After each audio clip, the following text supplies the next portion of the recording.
June 24, 1982. British Airways Flight 009 is flying through the night sky above the Indian Ocean. Suddenly, thick sulfurous smoke starts to fill the cabin. Soon the passengers hear, "Ladies and gentlemen, this is your captain speaking. We have a small problem. All 4 engines have stopped." At 37,000 feet, you really don't want to lose all your engines, and certainly not when 263 lives are at stake. The captain, 41-year-old Eric Henry Moody, looked at the other flight crew with a look of grave concern on his face. 32-year-old Senior First Officer Roger Greaves and 40-year-old Senior Engineer Officer Barry Townley Freeman were as shocked as Moody. Nothing like this had ever happened to them before. Moody remembered all those hours on the flight simulator when he was in training, how his hands would get clammy, how in the back of his mind he knew it was fun more than anything else. But now he was considering the grim possibility of family, relatives, and friends turning up at the airport in tears and asking why their loved ones had died. The Boeing 747-200 plane was flying the long journey from London, England to Auckland, New Zealand, with stops at Bombay, Kuala Lumpur, Perth, and then Melbourne. Moody's crew and passengers had boarded at Sultan Abdulaziz Shah Airport in Kuala Lumpur, flying to Malaysia then to Australia. The plane was over the Indian Ocean, close to Java, Indonesia, when the first problem was noted. At the time, Moody was on his way to the bathroom. He was in a good mood. He believed it was going to be a smooth flight. The weather was supposed to hold up that day. There were no technical issues, but then, about 8:40 p.m. local time, as Moody was trying to relieve himself, Greaves and Townley Freeman noticed St. Elmo's fire through the cockpit window. Such a sight is never not eye-catching, but every pilot knows it's a phenomenon that can happen when an aircraft moves through areas where there are thunderstorms or where thunderstorms are on their way. The really strange thing on this particular day was that the crew hadn't received any reports about thunderstorms. Still, they turned on the fasten your seatbelt sign for safety reasons. One of the passengers, Darlene, was still on her first drink. She had quite overwhelming flying anxiety, so her journeys on planes usually consisted of a few glasses of hard liquor. She hoped she'd fall into a deep sleep. So if there was turbulence, she might just doze through it. This day was going to become her worst nightmare. The crew bathroom was full, so Moody walked down the stairs to the first-class compartment. On the way, he had a chat with a flight attendant, Sarah Delane Lee, who, as he was doing that, got a call from another flight attendant, Fiona Wright. Something was wrong. He should go back to the flight deck right now. But as he got to the stairs, he was hit by smoke that seemed to be bellowing from the vents in the cabin. It almost made him cough. It had an acrid taste to it, as if there was an electrical fire somewhere. Smoke on a plane, not cigarette smoke at least, is always worrying.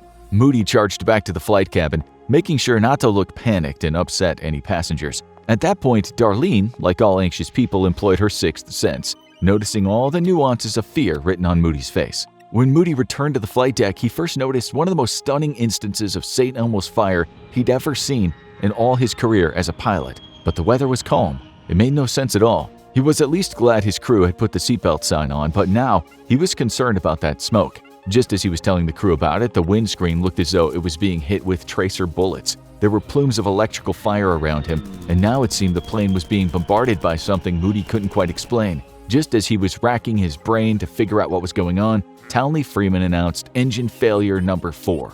This was very serious, but all of them remained composed. They could get through this, whatever it was. Townley Freeman said engine failure number 2. 3's gone. They've all gone. Moody, now stunned, utterly gobsmacked, was for the first time in his life speechless. He then managed to utter under his breath, 4 engines do not fail.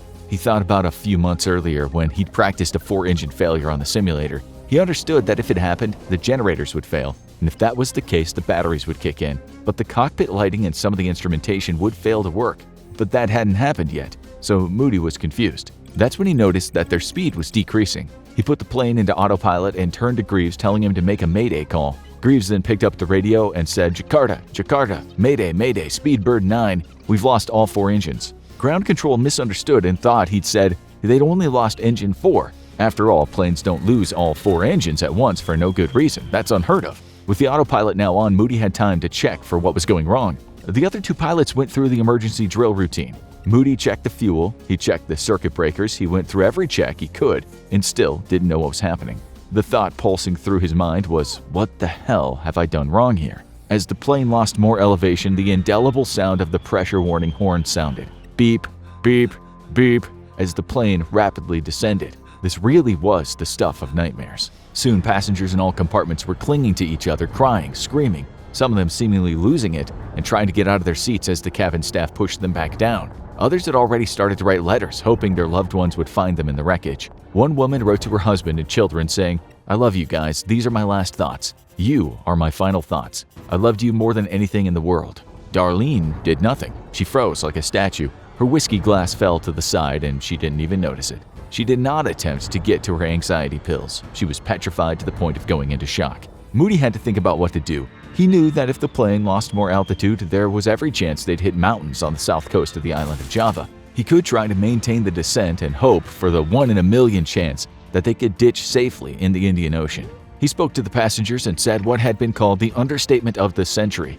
"Ladies and gentlemen, this is your captain speaking. We have a small problem. All 4 engines have stopped. We're doing our damnedest to get them going again. I trust you are not in too much distress." Distress? They were pulling their hair out, biting their knuckles. Even those who didn't believe in God started praying. As the cabin pressure dropped, oxygen masks fell from above their heads. Moody grabbed his mask, but as he did so, he saw that Greaves was in trouble. His mask had fallen apart no sooner than he'd grabbed it. With no operational mask and the plane descending so quickly, Greaves would likely pass out due to the lack of oxygen to his brain, a condition known as anoxia. Moody decided the best plan was to keep descending, hoping to get to an altitude where Greaves could safely breathe. Moody also thought about extending the landing gear. That's what the manual said was the right thing to do, but he decided against it. Why? Because what if he couldn't get it back up again? There might only be one chance to put it down, so he decided to not risk it just yet. The problem was the navigation systems were now not working, so they had no idea what was going on regarding their position. If there was any good news, it was that Greaves had somehow managed to put his oxygen mask back together. God knows how he did it. Moody didn't ask. After all, he believed there was a good possibility that everyone on the plane would soon be torn to pieces and lost in the ocean. Thoughts flashed through his mind at the speed of light. He remembered when he was a kid. His father had taken him to the pier, where they watched flying boats land in the sea. His dad told them they couldn't do that at night, as they wouldn't be able to judge their position over the water. To land, they had to get it just right, otherwise they'd crash. He was then shaken out of his trance by screams of delight. His co-pilots were pumping their fists. Engine 4 had started. Then, no sooner than that happened, the other engine started. It was a miracle. Nothing could explain it. Greaves' voice, ringing with elation, told ground control Speedbird 9 were back in business, all 4 running 12,000 feet. So they climbed to 15,000 feet and above, but as the plane ascended more, yet again they saw St. Elmo's fire through the window. What the hell was going on here? They decided to descend again. Something was definitely affecting the plane the higher they were. As they steadied the plane at around 15,000 feet, they received clearance to land at Jakarta. But the landing wouldn't be easy without glide path information. The instruments were all acting up. At least it was a clear night. The passengers gripped their seats on the descent. Darlene was still in a trance, not moving at all. Moody knew that landing this plane without working instruments in the dark was near on impossible, at least without some kind of accident. All 3 pilots each gave each other a look that said, "This is the most important thing you will do in your entire life. There are hundreds of people back there, all with families. Do not mess this up." They descended more but could hardly see the lights when they approached the runway. It was as if something was blinding them, shielding their view of the outside. But they had no choice but to try to land. The engine's thrust filled their ears as they focused on what they thought was in front of them. This was the point of no return. Those seconds before the wheels hit the ground seemed like hours. Screams of joy filled the cabin when the plane slowed on the runway. Moody's hands were shaking. For the first time, he realized how much tension had been thundering through his bones.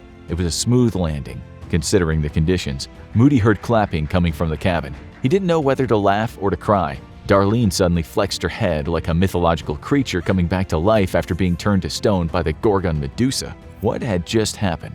As the plane taxied, the pilot still couldn't see much. Greaves told ground control, "Speedbird 9, I can't see with the light in my eyes. I'll hold it." As they sat there, the passengers were still cheering in the cabin. Some of them were now hugging total strangers, their letters of sorrow folded neatly in their pockets. What had caused this to happen? How does a plane go from total engine failure to suddenly right as rain? They had a clue when they were standing at the door waiting for the steps to be brought to them. Right then, Moody said to Greaves, "Have you seen this?" He pointed to his hands, which were covered in fine dust. "This stuff is everywhere," he said. It was volcanic ash from Mount Galunggung, which had erupted just before their plane flew right through it. The hot ash had sandblasted the plane, clogged the engines, and ground down the turbines, but Moody and the crew had navigated around it just perfectly. No plane in history had ever traveled that far without any of its engines. It even got them into the Guinness Book of Records. They'd done almost everything right, which is why their actions became a class in crisis management. Later, a tabloid journalist asked Moody, "What was it like to land on a dark night with no forward vision?" Moody replied, "It was a bit like negotiating one's way up a badger's arse." Here at the Infographics Show, we like a happy ending. A man and a woman who consoled each other at a point they both thought they were going to die ended up dating. They married in 1993 and lived happily ever after. Now you need to watch Did Pan Am Flight 914 Really Land 37 years later? Or have a look at Malaysian Air Mystery, What We Now Know About Missing Flight MH370.